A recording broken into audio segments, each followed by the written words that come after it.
வணக்கம் geeks, welcome to Phone Arena Tamil. இன்னைக்கு comments வீடியோவில் என்னென்ன காமெண்ட்ஸ் அப்படின்றத பார்ப்போம். First Muthu Krishnan, bro what is the difference of camera setup periscope and telephoto, கொஞ்சம் டீட்டெயிலாக சொல்லுங்கள். ஐ எம் OnePlus யூசர், இப்போ மொபைல் அப்கிரேட் பண்ணலாம்னு இருக்கேன். 12 or 13 எது வாங்கலாம்? I am game and media use பண்ணுவேன், கேமராவும் எனக்கு பெட்டராக வேணும், சஜஷன் சொல்லுங்கள். I am using OnePlus Nord 1. Okay, நம்ம கண்டிப்பாக இதை பற்றி பார்க்கலாம். பேசிக்காக சொல்கிறேன். ஃபர்ஸ்ட் இந்த பெரிஸ்கோபிக் செட்டப்பில் என்ன அட்வான்டேஜ் அப்படின்னா, ஃப்ளோட்டிங் லென்ஸ், மூவிங் லென்ஸ், ஸ்டாட்டிக்காக இல்லாமல் நம்ம லென்ஸ் மூவ் ஆகிற இந்த மாதிரியான அட்வான்டேஜஸ் என்ஜாய் பண்ண முடியும். ரெண்டாவது, அந்த மாடியூலோட சைஸே ரொம்ப பெருசாக இருக்கும் பெரிஸ்கோப்பில் பொதுவாக. ஆனால் இப்போ என்ன பண்ணிட்டாங்கன்னா, இந்த ட்ரைப்ரிசம்லாம் கொண்டு வந்தாங்கல்ல, அதில் என்ன ப்ராப்ளம்னா இதுதான் ப்ராப்ளமே. அவங்க இடத்த வந்து ரொம்ப ஷ்ரிங்க் பண்ணிட்டாங்க, டிசைனை கொஞ்சம் அப்படி சேஞ்ச் பண்ணிட்டாங்க. சேஞ்ச் பண்ணனால இடம் ஷ்ரிங்க் ஆயிடுச்சு. ஆனால் இந்த மாதிரியான ஃப்ளோட்டிங் லென்ஸ் கான்செப்ட்லாம் கொண்டு வர முடியல. ஃபிக்ஸடாக ஃபோக்கல் லென்த் வந்து கொஞ்சம் தூரமாகவே இருக்கு. இதனால தான் என்ன ஆயிடுச்சுன்னா, OnePlus 12 எடுக்க முடிஞ்ச மேக்ரோ எதையுமே OnePlus 13 இப்போ எடுக்க முடியல. அந்த மாதிரியான ஷாட்லாம், ஏன்னா OnePlus 12 வேற லெவலில் எடுத்துட்டு போயிருது. ஆனால் OnePlus 13 அந்த மாதிரியான ஷாட் எடுக்கிறதுக்கான பாசிபிலிட்டி ரொம்ப கஷ்டம். கொஞ்சம் தூரத்துல இருந்து எடுக்கணும். அதனால என்ன ஆயிடும், ஆட்டோமேட்டிக்காக வந்து ரெண்டுமே சிமிலர் லுக்கிங் இமேஜா தெரியணும்னு நினைச்சோம்னா 13 பண்ண முடியாது. அது வந்து கொஞ்சம் பெயிண்ட் தான் அடிக்கும். அதனால இப்போ ஃபேக்ட் என்னன்னா, 13 வந்து ஃப்ரண்ட் கேமரா இம்ப்ரூவ்மெண்ட் நல்லாவே தெரியுது. ஃப்ரண்ட் கேமராவில் வந்து வீடியோவாக இருக்கட்டும், அதே சமயம் ஃபோட்டோஸாக இருக்கட்டும், ஃப்ரண்ட் கேமரா போர்ட்ரேட் ஃபோட்டோவாக இருக்கட்டும், எல்லாமே வந்து 13 நல்லா பண்ணுது. ஸோ இது நம்ம அக்செப்ட் பண்ணி தான் ஆகணும் இந்த இடத்துல. ஸோ இந்த இம்ப்ரூவ்மெண்ட் வந்து கிராஜுவலாக வரும், அடுத்து மேபி வரலாம் அப்படி தான் சொல்லலாம். எதுக்கு 12க்கு? பட் இப்போ உங்களுக்கு வீடியோ தான் முக்கியம், பர்ஃபார்மன்ஸ் தான் முக்கியம் அப்படிலாம் யோசிச்சிங்கன்னா 13 தாராளமாக போகலாம். மேக்ரோ ரிலேட்டடாக கொஞ்சம் யோசிக்கிறீங்க அப்படின்னும் போது மட்டும்தான் நம்மளால வந்து போக முடியாம கொஞ்சம் ஸ்கிப் பண்ற மாதிரி இருக்கும். ஓகே, இப்போ பெரிஸ்கோப்புக்கும் டெலிஃபோட்டோக்கும் என்ன டிஃபரன்ஸ்? அதான் சொன்னேனே இவ்வளவு நேரம். அந்த ட்ரைப்ரிசமே அதுதான். ஓகே, ட்ரைப்ரிசமே இவங்க என்ன பண்ணிட்டாங்கன்னா, நார்மலா டெலிஃபோட்டோ வந்து பொதுவா 2x இப்படி தான் வச்சிருந்தாங்க. பை டிஃபால்ட் ஃபோக்கல் லென்த் வந்து அந்த மாதிரி லாக் பண்ணி வச்சிருப்பாங்க. இப்போ ஒன்றும் இல்லடா, இப்போ இதுல வந்து பார்த்தீங்கன்னா எக்ஸ்ட்ரா மாடல் மாட்டினல, மாட்டாம பார்த்தா 23 mm அப்படின்னு இருக்கும். இப்போ நான் எதை பார்த்தாலுமே இந்த ஃபில்டர் எங்க அப்ளை ஆகுது அப்படின்னு கேட்டால் 67 mm அந்த மாதிரி போட்டு வச்சிருப்பானுங்க. ஸோ இது இருக்கிற டிஸ்டன்ஸ். ஓகே, சரியா? இந்த மாதிரி நிறைய சின்ன சின்ன டிஃப்ரென்சஸ் தான். ஆனால் இந்த டெலிஃபோட்டோவில் நான் தான் சொல்கிறேன், இப்போ டெலிஃபோட்டோ எப்படி இருக்குன்னா மோஸ்ட்டாக வந்து ஃபிக்ஸடாக இருக்கிற மாதிரி ஆயிடுது. இப்போ இந்த 13 Pro வரும்போது Xiaomi மாஸ் பண்ணதுக்கு பிரைம் ரீசனே உள்ள வந்து என்ன பண்ணியிருந்தாங்கன்னா ஃப்ளோட்டிங் லென்ஸ் வச்சிருந்தாங்க. அந்த லிக்விட் லென்ஸ் கான்செப்ட் பார்த்துருப்போம். ஸோ இந்த மாதிரி நிறைய விஷயங்கள் வந்து அவங்களுக்கு பெரிய அட்வான்டேஜாக அமைஞ்சுது. அதனால தான் 13 Proவில் மேக்ரோ எடுக்கிறதா இருக்கட்டும், அப்புறம் Huawei ஃபோன்ஸில் நம்ம யூஸ் பண்ணும்போது பார்க்குற அந்த டிஃப்ரென்ஸு, இது எல்லாமே வந்து இப்போ இந்த ட்ரைப்ரிசமில் அடி வாங்குது. ஓகே, ஆமாம், ட்ரைப்ரிசம் வந்து இப்போ எதுலலாம் அந்த ட்ரைப்ரிசம் இருக்குது அப்படின்னு பார்த்தா 13 இருக்குது. இது ரியல்மி 14 Pro Plus அதில் இருக்குது. ரெனோ 13 Proவில் இருக்குது. Find Xல அதெல்லாம் வேற ஏதோ இருக்கு. ஓகே, ஆமாம், அது கேமரா மாடியூல் ரொம்ப பெருசு. இது பாரு இவ்வளோதான் இருக்குது. இதோட அதில் கொஞ்சம் பெருசாகவும் இருக்கும். Find X8 வந்து பார்த்தீங்கன்னா இதோட கொஞ்சம் மொரட்டு பீஸ் மாதிரி தான் இருக்கும் சில ஆஸ்பெக்டில். பட் இது வந்து ஓவராலாக எந்த இடத்துல Find X8 அவுட் பர்ஃபார்ம் பண்ணோம்னா, அதில் ஃப்ளாட் டிஸ்பிளே, இதில் குவாட் கவர் இருக்கும். அப்புறம் இதில் வந்து உங்களுக்கு இன்னொரு அட்வான்டேஜ் என்னென்னா 24 GB RAM 1 TB storage option உண்டு, Snapdragon 8 உண்டு. ஸோ இந்த மாதிரியான அட்வான்டேஜஸை நீங்கள் வந்து லைவாக பார்க்க முடியும். இதே X8ல அதெல்லாம் இருக்காது. X8ல வந்து 9400 தான் இருக்கும். ஸோ பெர்ஃபார்மன்ஸ் சென்ட்ரிக்காக யோசிக்கிற ஒருத்தர், ஆமாம், பெர்ஃபார்மன்ஸ் சென்ட்ரிக்காக யோசிக்கிற ஒருத்தருக்கு இது ஒரு பிரச்சனை கிடையாது. அவர் வந்து என்ன கேட்டால் என்ன சொல்லுவேன்னா, நீங்கள் தாராளமாக X8 கூட போகலாம், ஏன்னா காஸ்ட் எஃபெக்டிவாக இருக்குல்ல, அமௌண்ட் சேவ் பண்ண முடியுதுன்னு தெரிஞ்சோம் நம்ம எதுக்கு வந்து இதில் போய் குதிக்கணும் அப்படி சொல்லுவேன். பட் மற்றபடி இட்ஸ் அப் டு யூ மாதிரி தான் இருக்கும். ஸோ இப்போ இவருக்கு வந்து இப்போ ஃபோன் வந்து 12 or 13 போது அவர் பர்ஃபார்மன்ஸ் சென்ட்ரிக்காக யோசிக்கிறாரு. ரெண்டுத்துக்கும் இடையில சப்போஸ் வந்து இப்போ கார்டு ஆஃபர் போட்டால் 65 ரூபா, அதுலேயும் இப்போ ஆஃபர்லாம் போட்டால் 50க்கு கீழே அப்படின்னும் போது 12 ஓகே 50க்கு கீழே அப்படின்னா இதில் இறங்கணும்னு அவசியம் இல்லை அப்படின்னு. ரொம்ப கேமரா சென்ட்ரிக்காக யோசிப்பேன், ஃப்ரண்ட் கேமரா எனக்கு ரொம்ப முக்கியம் அப்படின்னும் போது மேபி உங்களுக்கு வந்து 13 கண்டிப்பாக ஃபேவர் பண்ணும் அப்படின்னு சொல்லலாம். ஸோ அந்த ஒரு மைனர் டிஃப்ரென்ஸ் அங்கங்கே நம்ம பார்ப்போம். மேஜர் டிஃப்ரென்ஸ்னு எதுவும் டக்குன்னு ரொம்ப டிராஸ்டிக்காக பார்க்க மாட்டோம். சொல்லப்போனால் ஜென்ரல் கன்சியூமர்ஸ் கிட்ட நான் டக்குன்னு சும்மா ஃபோன் காமிச்சேன் 12 13 காமிக்கும் போது எல்லாருமே 12 தான் எடுத்தாங்க. டிசைன்னால பின்னாடி பார்க்க ரொம்ப ப்ரீமியமாக இருக்குது, அதனால் அதை எடுத்தாங்க. எது லேட்டஸ்ட்னே தெரியாமல் அதை எடுத்து அதான் லேட்டஸ்ட்னு நம்பினாங்க. ஸோ அந்த அளவுக்குலாம் இருந்தது. ரொம்ப கேஷுவலான யூசர்ஸ் கையில் கொடுக்கும்போது அவங்களுக்கு தெரில எது என்னன்னே தெரில. ஸோ அதனால் சொல்ல வந்தேன். மற்றபடி வந்து என்ன கேட்டால் 50,000 கீழே வருதுன்னா 12 போதும். இல்லை ப்ரோ 65 எனக்கு கம்ஃபர்டபுள் தான், இல்லாட்டி நான் 71 ஸ்பெண்ட் பண்ண தயாராக இருக்கேன், 512 GB எடுத்துக்கலான் இருக்கேன் அப்படின்னாலும் ஓகே தான். 1 TB எவ்வளோ? அது வந்து 90K. அதை கார்டு ஆஃபர் போட்டால் ஒரு 7 இல்லாட்டி 6 மைனஸ் ஆகும். ஓகே, ஆமாம். அடுத்து front man bought OnePlus 13R for 33K in the sale using exchange offer. Note 8 Pro 6800 போயிடுச்சான். My doubt is there is an option smart charging, not charging further 80% and charging limit in the battery section. I need to turn on or off. It would be great if you explain how it works. My usage mostly media consumption and day-to-day task. I tried searching in Reddit and no help. Please. உனக்கு தெரியுது என்னன்னு? அவர் இதுதான் கேக்குறாரு 80% limit மேல charge ஆகாது. சாம்சங்ல இப்போ latest 1A வந்திருக்கு பாத்தியாடா, அதுல அப்புறம் கலர் வைஸ்லயும் தான் 80, 85, 90, 95லாம் இருக்கும். இதுல 80 நத்திங் வைஸ்ல 80, 90 இருக்கு. இதுல 80, 90யா? ஒவ்வொன்றுலயும் பாத்தீங்கன்னா இந்த மாதிரி வேரியபிள் வேல்யூஸ்லாம் கூட இருக்கும். வேணும்னா 90ல கேப் பண்ணலாம், 85ல கேப் பண்ணலாம், இல்லை 95ல கேப் பண்ணலாம். அந்த மாதிரி ஆப்ஷன்ஸ் இருக்கு. அது ஒண்ணுலங்க பேட்டரி ஹெல்த் ப்ரிசர்வ் பண்றதுக்காக சொல்லுவாங்க. இது ஃபர்ஸ்ட் யார் கொண்டு வந்தா? ஏசூஸ் கொண்டு வந்தான். ஏசூஸ் கொண்டு வந்து ஆமா, அதுல தான் ஓவர் நைட் ஏஐ சார்ஜிங் சொன்னான். அன்னைக்கே ஏஐ சார்ஜிங்னு சொன்னான் அவன். ஹைலைட் என்னன்னா ட்ரிக்கிள் டவுன் சார்ஜிங் வந்து கடந்த 15 வருஷமா இருக்கு. ஆனா இங்க என்னை பொறுத்த வரைக்கும் நான் என்ன சொல்லுவேன்னா, ட்ரிக்கிள் டவுன்லாம் பண்ணணுமான்னு கேட்டா வேணாம். இப்போ 80% தான் பண்ணணும்னு அவசியமும் கிடையாது. மேபி ஆப்பிள் யூசர்ஸ் இதை பண்ணாங்கன்னா ஓகேன்னு தோணுது. ஏன்னா அவங்க தானே அதிகமா என்ன ரிப்போர்ட் பண்றாங்கன்னா பேட்டரி ஹெல்த் அடி வாங்குறது ரிப்போர்ட் பண்றாங்க. நம்ம ஸ்லோ சார்ஜிங் வேற, அதனால அந்த ட்ரிக்கிள் டவுன் சார்ஜிங் கரெக்டா இருக்கும். ஆமா, OnePlus 13R எல்லாம் வந்து ஃபாஸ்ட் சார்ஜிங்கே இருக்கு, 10-15 நிமிஷத்துல ஆயிடும். அதனால எனக்கு தெரிஞ்சு 80ல லிமிட் பண்ணணும்னு அவசியம் இல்லை ப்ரோ. ப்ளஸ் இவங்க நம்பர் ஆஃப் சைக்கிள்ஸ் பார்த்தீங்களா, எல்லாருமே வந்து இப்போ 1600 சைக்கிள் இந்த மாதிரிலாம் கிளைம் பண்ணுறாங்க. அப்புறம் எதுக்கு நம்ம கஷ்டப்பட்டு மேலே கட்டி உட்காந்து 80%ல லாக் பண்ணி அதெல்லாம் பண்ணிட்டு. அதனால் நீங்கள் பட்டு ஜாலியாக யூஸ் பண்ணுங்கள். 80% லிமிடேஷன்ஸ்லாம் தேவையே கிடையாது. அதே சமயம் 1 மாதம் 2 மாதத்துல 1% ஹெல்த் ட்ரெயின் ஆகுதுன்றதுக்குலாம் வருத்தவே படக்கூடாது. இப்போ இன்கேஸ் 2 மாதத்துல 1% பேட்டரி ஹெல்த் குறையுது, 99 மாறிடுச்சுன்னா எப்படி கால்குலேட் பண்ணி பார்த்தாலும் ஒரு வருஷத்துக்கு அப்படின்னு பார்த்தாலே 6லேருந்து 7% தான் ட்ரெயின் ஆக போகுது. இப்போ ஹைலைட் என்னன்னா, வர ஃபோன்லாம் 5500, 6000 வந்துகிட்டு இருக்கு. 6000 mAh இருக்கிற ஃபோனில் 10% ட்ரெயின் ஆகுதுன்னா என்ன அர்த்தம்? 10% ஹெல்த் போகிறதுக்கு அப்போ என்ன ஆகிடுதுன்னா கிட்டத்தட்ட 1.5 வருஷம் ஆகுது. இந்த 1.5 வருஷமா அவர் நல்லா யூஸ் பண்ணியிருக்கணும். இவ்வளோ ஃபேக்டர்ஸ் இருக்கு. 1.5 வருஷம் கழிச்சு அவரோட பேட்டரி எவ்வளோ இருக்குன்னா 5400 mAh. நம்ம இதுக்கு முன்னாடி கொஞ்சம் யோசிச்சு பார்த்தீங்கன்னா 4000 mAh தான் யூஸ் பண்ணிட்டு இருந்தோம். அதனால 5400 mAh திரும்பியும் கண்டினியூ பண்ண முடியுமானா தாராளமாக கண்டினியூ பண்ணலாம், எந்த பிரச்சனையும் இருக்காது. அதனால இப்போ இருக்கிற ஃபோன்ஸ்லாம் என்ன கேட்டால் 3 வருஷம் கழிச்சு தான் உங்களுக்கு 80% ஹிட் பண்ணும். 80% ஹிட் பண்ணா கூட நம்ம கிட்ட என்ன இருக்கும் அப்படின்னு பார்த்தீங்கன்னா 4800 mAh இருக்கும், 6000 mAhனா. அதனால ஃபோனுக்கு நிகரான ஒரு பேட்டரி. ஆமா, அப்போ கூட அது அதிகமாக தான் இருக்கு. அதனால நீங்க பாட்டு ஜாலியாக யூஸ் பண்ணுங்க, அதை பற்றிலாம் யோசிக்கணும்னு அவசியமே கிடையாது. என்ஜாய். சூப்பர். அடுத்து Naveen bro, OnePlus 13R, Xiaomi 14 or S24 எது எல்லாம் 45க்குள்ள எது ப்ரோ எடுக்கலாம்? OnePlus 13R 14 S24 ஆனால் 24 ஸ்கிப் பண்ணிடலாம்.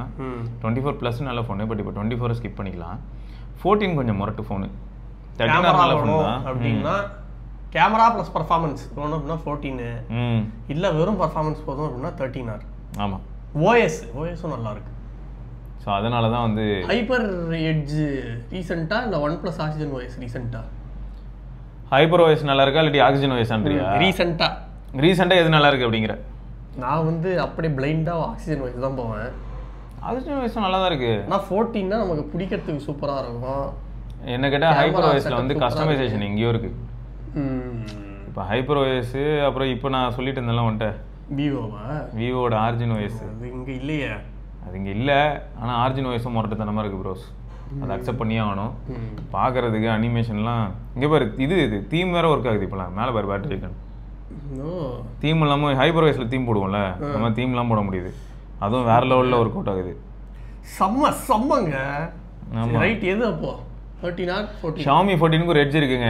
நீங்கள் ரொம்ப கேமரா சென்ட்ரிக்காக யோசிச்சாலும் Xiaomi 14 தான். சம்மர் டைமில் Xiaomi 14ல பிரச்சனை வர வாய்ப்பு இல்லை. ஒரு சிலர் ஃபாக் இஷ்யூ ரிப்போர்ட் பண்ணுறாங்களா, அந்த மைனர் இஷ்யூவாக இருந்தாலும் அந்த இஷ்யூ வரதுக்கான வாய்ப்புகள் இருக்குது அப்படிங்கிற அந்த அபிப்பிராயத்தில் சொல்கிறேன். பட் 13Rோட கேமரா எப்படி இருக்குன்னு கேட்டிங்கன்னா செம்ம இம்ப்ரூவ்மெண்ட் தான். 12Rோட 13Rோட கேமரா 14 அளவுக்குலாம் இல்லை. Xiaomi 14 அளவுக்கு இல்லை. Xiaomi 14 அளவுக்கு சிவியே கிடையாது. ஆமாம், சிவியோட செல்ஃபி கேமரா தான்டா பவர்ஃபுல்லு. ஃப்ரண்ட்டில் 2 32MP இருக்கும், நல்லாயிருக்கும். பட் ரியர் கேமராலாம் வந்து அதுக்காக 14 கூடலாம் அதை கம்பேர் பண்ண முடியாது. சூப்பரே. அடுத்து ஹேஷ், ஹாய் ப்ரோ, என்னோட Pixel 8ல் பெயிண்ட் பீல் ஆஃப் ஆகுது even using with cover. Weekly once clean பண்ணால் தான் கவர் ரிமூவ் பண்ணுவேன். வாரண்டி பீரியட் எண்டில் ஃபோனை ரீப்ளேஸ்மெண்ட் க்ளீன் பண்ணலாமா? Is it worth it? Kindly இந்த கமெண்ட்ஸ் எடுங்க. எப்படி பீல் ஆஃப்லாம் ஆகுது? எனக்கு தெரிஞ்சு பெயிண்ட் பீல் ஆஃப் வந்து இந்த இதில் சொல்கிறாரு போல. அதுதான் அந்த பீல் ஆஃப் தான், அந்த பீல் ஆஃப் தான், ஃப்ரேம் பீல் ஆஃப் தான். ஓகே, அந்த அலுமினியமில் பொதுவாக ப்ரோலியே வந்து லைட் ஆயிடுச்சு. இல்லை, அலுமினியம் பொதுவாகவே இருக்க பெரிய பிரச்சனை இதுதாங்க. சரியா, அலுமினியமில் நீங்கள் எப்பயுமே வந்து பார்க்க முடியும். ஸோ என்னை பொறுத்த வரைக்கும் என்னென்னா இதை வாரண்டிலையும் கிளைம் பண்ண முடியாது, வியர் அண்ட் டேர்னு சொல்லிடுவாங்க. நிறைய பேர் அதனால தான் என்ன பண்ணிடுறாங்க, இப்போ அலுமினியம் ஃபோனுக்கு வந்து நம்ம கேஸ் போட்டு தான் யூஸ் பண்ண போகிறோம் அப்படின்னா இந்த மைக்ரோ ஸ்க்ராச்சஸ் ஆகிறதுக்கான பாசிபிலிட்டி அதிகமாகிடுச்சு. நம்ம ஊரில் டஸ்ட்டு எவ்வளோடா இருக்கு, சாமா டஸ்ட்டு. அதுவும் இப்போ இந்த மெட்ரோ ஒர்க் ஆரம்பிச்சதுலேருந்து சென்னையில் நீங்கள் பஸ்ஸில் ட்ராவல் பண்ணால் போதும், ஃபுல்லாக உங்களுக்கு ஃபுல் டஸ்ட்டு படிஞ்சிடும். அது கரெக்டாக எங்கே படியும் அப்படின்னு பார்த்தீங்கன்னா ஃபோனோட கார்னர்ஸில் தான் படியும். கார்னர்ஸில் படிஞ்ச டஸ்ட் என்ன ஆகும்னா திரும்ப நம்ம யூஸ் பண்ணிகிட்டே இருப்போம். அந்த வைப்ரேஷனில் இப்படி வைக்கிறோம் எடுக்கிறோம் போது அப்படியே சைடில் உள்ளே போகும். அப்போ அடுத்து நம்ம எப்பயாவது கேஸை தூக்கி எங்கேயோ கொஞ்சம் லாக் பண்ணுறோம், இல்லாட்டி கொஞ்சம் டைட்டான இடத்துல வைக்கிறோம், இப்படி பிடிக்கிறோம் ஃபோனை. இப்படி பிடிக்கும்போது கூட நம்ம இப்படி ஹோல்ட் பண்ணுறோம் இல்லையா, இப்படி ஒரு ப்ரெஷர் கொடுக்குறோம்ல, இந்த ப்ரெஷர் கொடுக்கும்போது என்ன ஆகும், உள்ள அரையும் கரன்னு. அது இதுவே இன்டியூஸ் பண்ணிடும் இந்த பீல் ஆஃபை. இதில் வேற நிறைய பேர் துடைக்கிற பழக்கம் இருக்குன்ட்டு ஓப்பன் பண்ணும்போது ஸ்க்ராட்ச் ஆகும். ஸோ இதனாலே என்ன ஆயிடுச்சுன்னா இப்போ சென்னையில் நிறைய பேர் நான் பார்த்துட்டேன், நம்ம சர்க்கிளில் இருக்க நிறைய பேர் ஸ்கின் ஓட்டிடுறாங்க. ஏன்னா ஃபோனை கண்டிப்பாக ஒரு 2 வருஷம் கழிச்சு நான் ரீசேல் பண்ணுவேன், இல்லாட்டி வந்து எக்ஸ்சேஞ்ச் போடுவேன் அப்படிங்கிற முடிவில் இருக்கிறவங்கலாம் வந்து. ஏன்னா இப்போ காமேஷ் ப்ரோ என்ன பண்ணியிருக்காரு தெரியுமா, நேற்று ஒரு 1.5 மணி நேரம் பேசினாரு. இது OnePlus கிட்டையும் Cashify கிட்டையும் பேசிட்டு இருந்தாரு. ஆமா, 2 பேரும் பேசுறாங்க. எனக்கு எப்படி இருந்ததுன்னா காலேஜ் டேஸ்ல லவர்ஸ் பேசுற மாதிரி பேசிட்டு இருக்காங்க. மாங்குன்னு பேசுறாங்க. சொல்யூஷன் ப்ராப்பரா இல்லடா, அதான் பிரச்சனை. இவருக்கு என்ன வருத்தம்னா Cashify வந்து இப்போ இவர் OnePlus 13 வாங்கினது அப்படின்னா S21 Ultra எக்ஸ்சேஞ்ச் போட்டு வாங்குறாரு. S21 Ultra வந்து என்னென்ன பிரச்சனைன்றத Cashify ஆப்ல அவர் ஃபில் பண்ணிட்டாரு. ஃபோன் புதுசு, பேட்டரி மாற்றி இப்போ வாரண்டியில் இருக்குது, பேட்டரி எல்லாமே புதுசு தான். ஃபோனே கம்ப்ளீட்டாக மாற்றணும், அதை பற்றி நாங்கள் தனியாக ஒரு வீடியோவில் பேசியிருக்கோம். இந்த பிரச்சனை அந்த பிரச்சனை ஃபோனே மாற்றியாச்சு, இதுக்கப்புறம் என்னையா பிரச்சனை அப்படின்னு சொல்லி பேசியிருப்போம். ஸோ அந்த டிவைஸ் எக்ஸ்சேஞ்சில் போடும்போது அவர் எல்லாம் நான் சொல்லிட்டாரு. ஃப்ரேம் இருக்குல்ல சுற்றி அலுமினியம் ஃப்ரேம், அதில் ஒரு 2 டாட் இருக்கு. ஸோ அதனால இவர் என்ன போட்டிருக்காருன்னா மைனர் யூசேஜ் மார்க் இருக்குங்கிறத டிக் பண்ணியிருக்காரு.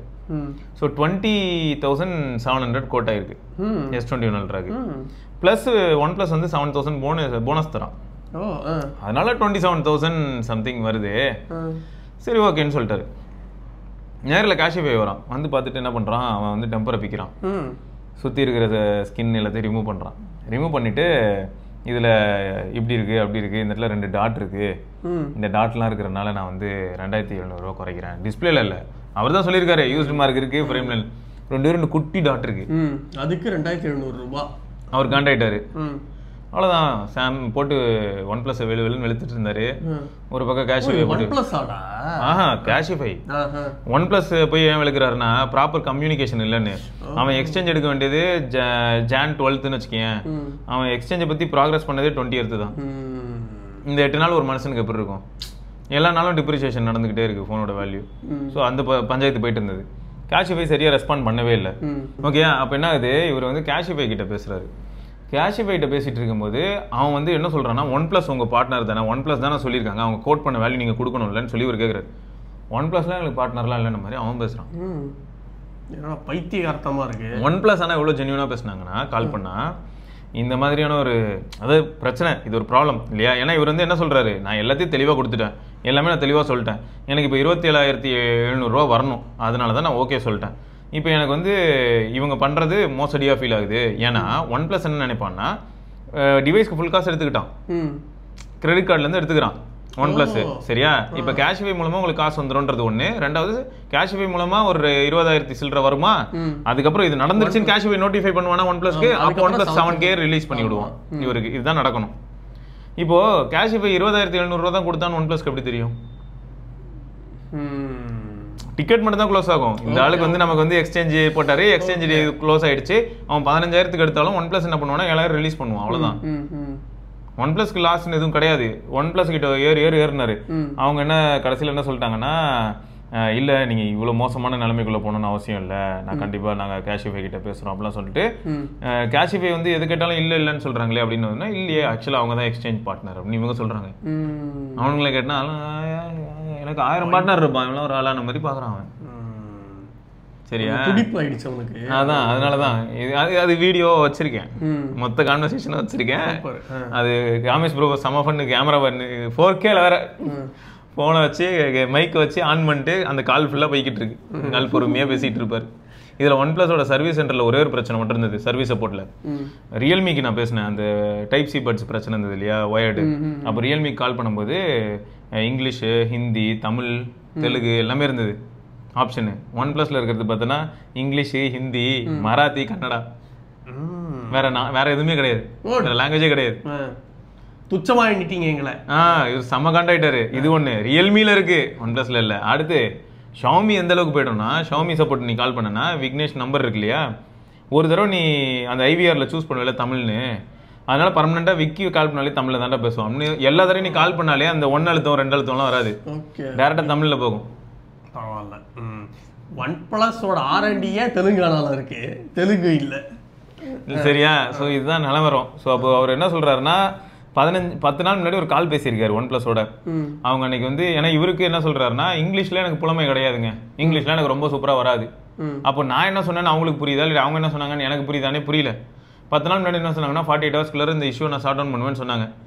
அப்புறம் என்னாச்சுன்னா திரும்ப அது ஃபாலோ ஆகுதுல. இப்போ வந்து அவங்களுக்கு என்ன இஷ்யூனே தெரியலங்கிறத இப்போ அக்னாலேஜ் பண்ணாங்க. OnePlus புரியல அப்படின்றது. ஏன்னா இப்ப கால் வந்து இது ஹேண்டில் பண்ணது ஒருத்தர் மட்டும் தானா இல்ல மல்டிபிள், 2 பேர். சரியா? அந்த 2 பேர்ல 2வது ஆள் ஒருத்தன் வந்தான்ல, இந்த பையன் தான் என்ன சொன்னான்னா, ஐ கேன் அண்டர்ஸ்டாண்ட் தமிழ்னு சொன்னான். அதான் அல்டி. அப்பதான் நம்ம ஆள் வந்து என்ன சொன்னாருன்னா, இதுவே எனக்கு எவ்வளவு பெரிய இது தெரியுமான்னு சொல்லிட்டு கொஞ்சம் இங்கிலீஷ் தமிழ்னு பேசி சமாளிச்சார். ஸோ அதான் இது எதுக்கு சொல்ல வரேன்னா, பாரு எந்த அளவுக்கு இருக்கு பாரு, நாட்டு நடப்பு எப்படி இருக்கு பார்த்துக்க, கேஷிஃபை எப்படி நம்ம மண்டையில மிளகா அரைக்கிறான்னு பார்த்துக்க.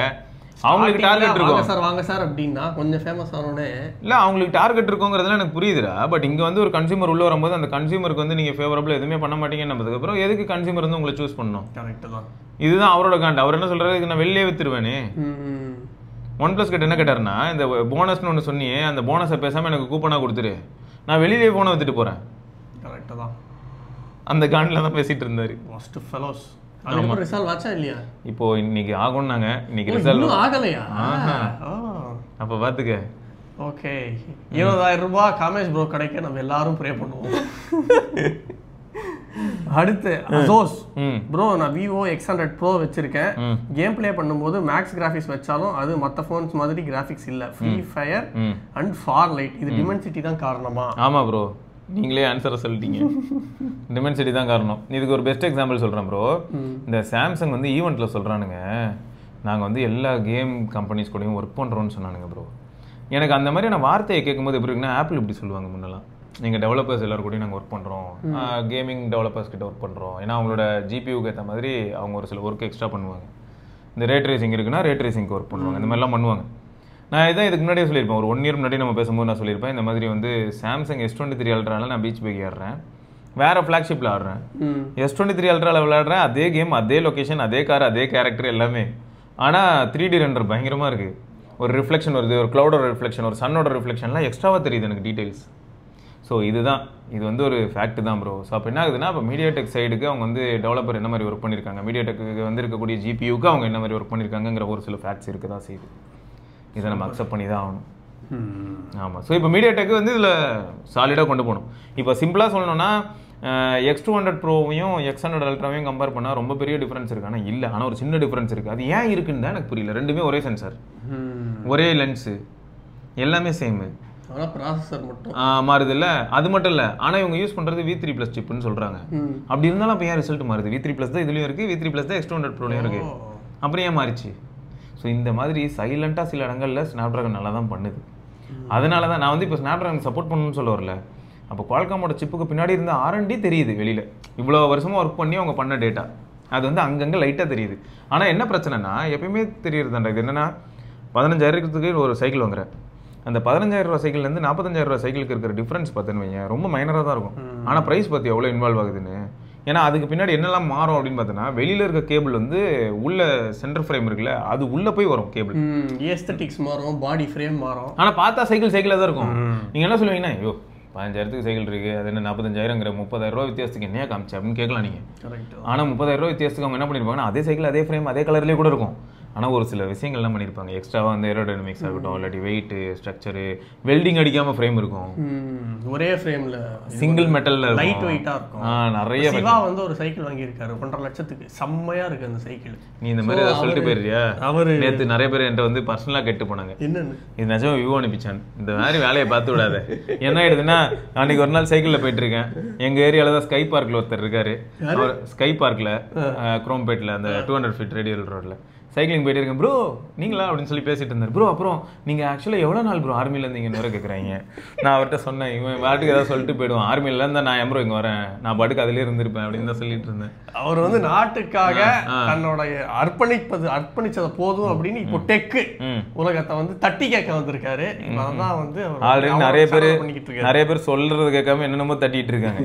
நான் வேற வந்து குறுக்க பூந்து தட்டிட்டு இருக்கணும்னு தான் எனக்கு வேணான்ற நான். நீ அதனால இந்த மாதிரி ஏதாவது சொல்லும் போது சைக்கிள் வாங்கினீங்களா இல்லையா? முடிஞ்சது 1.5 லட்சத்துக்கு 1.5 லட்சம்லாம் இல்லை, சும்மா இவன் பாட்டு சொல்லிட்டு போயிடுவான். 1.5 லட்ச ரூபாய்க்கு சைக்கிள் வாங்குற அளவுக்குலாம் நான் இருந்தேன்னா எப்படி தெரியுமா இருக்கும்? ஓகே ஓகே கம்மியா சொல்லியிருக்கேன். ஆஸ்டா அப்படின்னு அவர் கேட்டிருக்காரு. Bro I am using Moto G54, camera lens coating erode ஆகுது ப்ரோ. நிறைய பேருக்கு இந்த ப்ராப்ளம் இருக்கு, இதை பற்றி கொஞ்சம் பேசுங்க. இப்போல்லாம் மோட்டோ தான் எல்லா செக்மெண்ட்டில் ஒன் ஆஃப் த பெஸ்ட்டுன்னு எல்லா சேனலும் சொல்கிறாங்க. ஃபியூச்சரில் மோட்டோ வாங்கலாமா?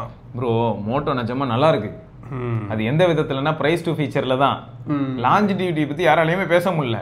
காரணம் என்னன்னா ஃபஸ்ட்டு அதுக்கு அவங்க யூஸ் பண்ணணும். இப்போ என்ன கேட்டிங்கனாலே எட்ஜி 50 ஃபியூஷன், அது எட்ஜி நியோ எப்படி இருக்குன்னு கேட்டிங்கன்னா நல்லா இருக்குன்னு தான் சொல்லுவேன். நிஜமாக நல்லா தான் இருந்தது. ஆனால் எவ்வளோ நாளாக ப்ரோ யூஸ் பண்ணீங்கன்னு கேட்டிங்கன்னா அதையும் நான் அட்மிட் பண்ணிப்பேன். நான் ஒரு 15 நாள் அதிகபட்சம் யூஸ் பண்ணேன், அவ்வளோதான். 15 நாள் ஒரு ஃபோன் யூஸ் பண்ணுறதுக்கும் 150 நாள் யூஸ் பண்ணுறதுக்கும் வித்தியாசம் இருக்குது. அப்போ 150 நாள் யூஸ் பண்ண ஆகும், நிறைய சேஞ்சஸ் வரும். இதையும் நம்ம யோசிக்கணும். வியர் அண்ட் டியர் ஆகும். பின்னாடி இருக்கிற அந்த லெதர் பேக் அது பீல் ஆஃப் ஆகி கையோட வரும். ஃப்ரேம் கேமராவே வந்து கீழே விழுவும், டிஸ்பிளே வெளில வரும். யார் கண்டா? இந்த மாதிரி நிறைய விஷயங்கள் இருக்குது.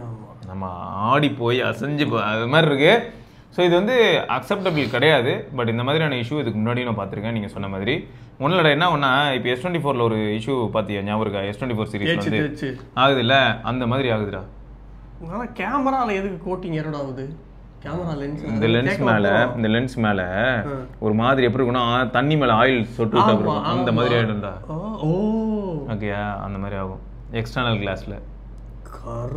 ஆமாம், நான் முன்னே பார்த்துருக்கேன் ஒரு சில ஃபோன்ஸில் ஒரு மாதிரி ஆகிடும். அப்புறம் நமக்கு குவாலிட்டி நமக்கே ஒரு மாதிரி ஆகிடும், வருத்தமாக இருக்கும். ஸோ அது கண்டிப்பாக அட்ரஸ் பண்ண வேண்டிய ஒரு விஷயம் தான் ப்ரோ. சரியா, இன்னொரு வீடியோ பார்க்குற நண்பர்கள் யாருக்கிட்டே மோட்டரோல இருந்து உங்களுக்கு இப்படி ஆச்சான்னு சொல்லுங்க. இது வந்து அப்போ எல்லாருக்கும் ஆகலைன்னா ஒரு சில ரீசன்ஸ் இருக்கு. ஏதோ ஒரு சில பொருளில் இது ரியாக்ட் ஆகும்போது இப்படி ஆயிருக்கலாம். ஏதாவது ஒரு கைண்ட் ஆஃப் லிக்விடோ இல்லாட்டி ஏதோ ஒன்று. ஈவன் நம்ம ஸ்வெட்டே வந்து பார்த்தீங்கன்னா எப்போ பாரு ஃபோனில் படணும்னு அவசியம் இல்லையே, ஏதோ ஒன்று பட்டு கூட சொல்யூஷன்லாம் இப்போ வந்து நிறைய பேர் வாங்கி ஃபோனை துடைக்கிறது அதெல்லாம் பண்ணுறாங்க. அதில் கூட இருக்கலாம். நமக்கு அதனால எக்ஸாக்ட் ரீசன் தெரில. ஓகேயா, ஆனால் உங்களில் யாருக்காவது இந்த பிரச்சனை இருந்ததுன்னா தயவுசெய்து சொல்லுங்கள், அது எல்லாருக்கும் யூஸ் ஆகும்.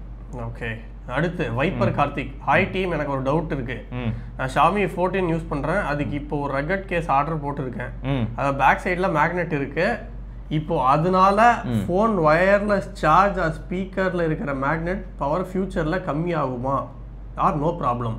இல்லை ப்ரோ, எதுவும் ஆகாது ப்ரோ. இதை பற்றினா நீங்கள் பயப்பட வேணாம். ஃபர்ஸ்ட் ஆஃப் ஆல் வந்து அந்த ஒயர்லெஸ் சார்ஜிங்காக அவங்க வச்சிருக்க மேக்னெட் வந்து சென்ட்ரலில் தான் இருக்கும். அதிகபட்சம் பார்த்தீங்கன்னா கீழெல்லாம் போகாது. ஏன்னா ஒயர்லெஸ் காயிலே சென்டரில் தான் வச்சுருப்பாங்க மோஸ்ட்டாக. அதனால் பிரச்சனை இல்லை. பட் மேக்னெட் அந்த கான்செப்ட் உண்மை தான். 2 மேக்னெட்டை ஒன்றா கனெக்ட் பண்ணியே வச்சிருக்கணும் அவசியம் கிடையாது. அதேமாதிரி ஸ்பீக்கர் பக்கத்தில் மேக்னெட் எடுத்துகிட்டு போகாதீங்கன்னு சொல்லுவாங்க. சின்ன வயசுலலாம் நம்ம வந்து டிவி பக்கத்தில் எடுத்துகிட்டு போனால் வீட்டில் வெளுப்பாங்க. டிவி பக்கத்தில் எடுத்துகிட்டு போனால் அவ்வளோதான், அமைதியாக இருக்கணும், அவங்களாம் எடுத்துகிட்டு போகக்கூடாது, திட்டுவாங்க. ஸோ அதெல்லாம் உண்மை தான். கண்டிப்பாக ப்ராப்பர்ட்டிஸ் சேஞ்சஸ்லாம் இருக்க தான் செய்யும். பட் இதனால எதுவும் ஆகாது ப்ரோ. மேபி அந்த பேஸ் மேக்கர்லாம் பற்றி நம்ம பேசியிருப்போம்ல, அது மட்டும் ஞாபகம் வச்சுக்கோங்க. அது மட்டும் ஞாபகம் வச்சுக்கோங்க. ஓகே, அடுத்து அருணா. ஹாய் அண்ணா, Honor 200 Pro 35K ஒர்த்தா வாங்கலாமா? Any issues after update? 30K பட்ஜெட்டில் ஒரு கேமரா ஃபோன் சொல்லுங்கள். அவ்வளோதான், தேங்க்ஸ். ஓகே, ஸோ இதில் ஃபேக்ட் என்னன்னா Honor 200 Pro யூசர்ஸ் எல்லாருமே இப்போ வரைக்கும் ஹாப்பியாக தான் இருக்காங்க. சூப்பர். 200 யூசரோட 200 Pro கொஞ்சம் சேஃபாக இருக்காங்க போல். சரியா, கொஞ்சம் நல்ல ஃபீச்சர்ஸும் நிறையா இருக்குது. ஃபீச்சர் பேக்டு ஒரு டிவைஸ் தான் அது. பர்ஃபார்மன்ஸும் நல்லா இருந்திருக்கு. மேஜிக் யூஐயும் ஓகே, எல்லாமே ஓகே. ஆப்பிள் சப்போர்ட் மட்டும் தான் இப்போதைக்கு எல்லாரையுமே கதற விட்டுக்கிட்டு இருக்கு. அதையும் அவங்க ஃபிக்ஸ் பண்ணி விட்டாங்கன்னா பாதி விஷயங்கள் சரியாயிடும். ஏன்னா இப்போ ரீசெண்டாக கூட நம்ம ஒரு கமெண்ட் பார்த்தோம் பார்த்தியா, வெயிட் பண்ணி கடைசியாக ஃபைனலாக நான் என்னோட ஃபோனோட டிஸ்பிளே மாற்றிட்டேன் ப்ரோ அப்படின்னு சொல்லி போட்டிருந்தாப்புல. ஸோ அப்போது எவ்வளோ நாள் ஆகுது பாருங்க. அந்த டைம் பார்த்து தான் நம்ம பயப்படுறோம். வேற எந்த ரீசனும் எங்களுக்கும் பர்சனலாக வந்து பார்த்தீங்கன்னா Honor மேலே கோவம்லாம் கிடையாது. பார்க்க போனால் நாங்கள் வந்து யூரோப்பியன் யூனிட் யூஸ் பண்ணோம். ஆனால் அது எந்த அளவுக்கு பிடிச்சிருந்ததுன்னா நான் வந்து சிம்பிளி அமேஸ்டு மீன் நான் ஏன் போடணும், எனக்கு வேறு வேலை இல்லையா.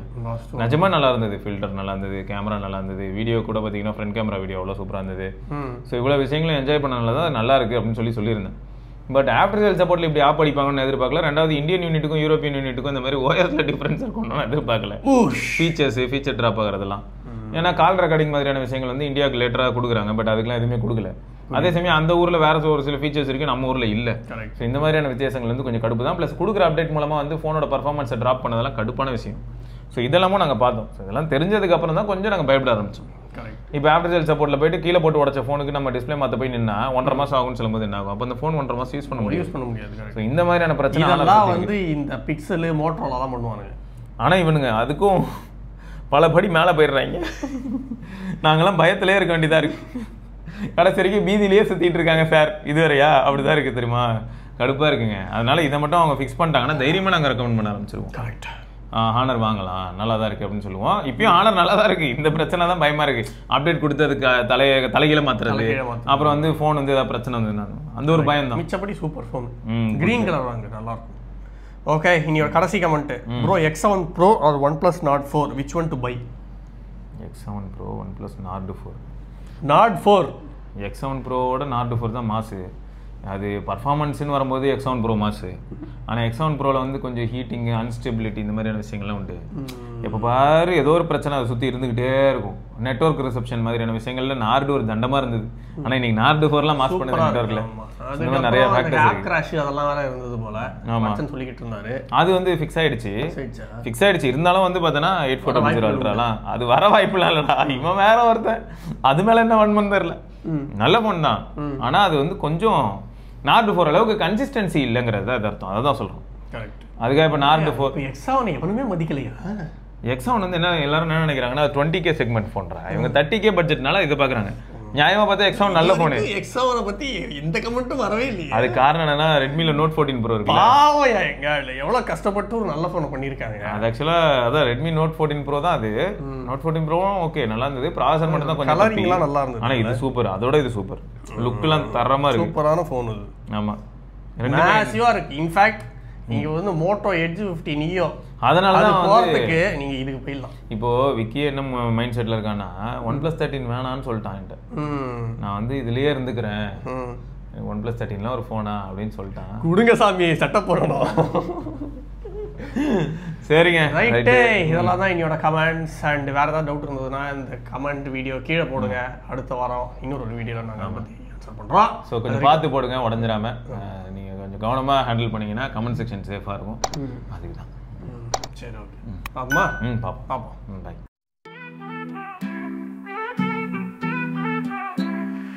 வணக்கம் geeks, இது வெறும் நியூஸ் இல்ல எங்க heart beats. Put the facts, put the facts in the technology streets. வணக்கம் geeks, வணக்கம். நான் நமக்கு நடுவில் ஒரு கணக்கு இருக்கு. ஸ்மார்ட் கேட்ஜெட்ஸ் அண்ட் ஃபோன்ஸ் மேல வந்த கிறுக்கு. மச்சி உனக்கு அந்த பிராண்ட் இதை பிடிச்சிருக்கு. அது வந்து ஒன்னும் பிரச்சனை இல்ல தலைவா. டெக் வாய்ஸ் தமிழ் பார்க்கவா. இன்னும் சுட நியூஸ் வெறும் நியூஸ் இல்ல எங்க ஹார்ட் பீட்ஸ் தலா. Put the facts, put the facts. பிடிச்சிருந்தா ஒன்னும் தப்பில்ல.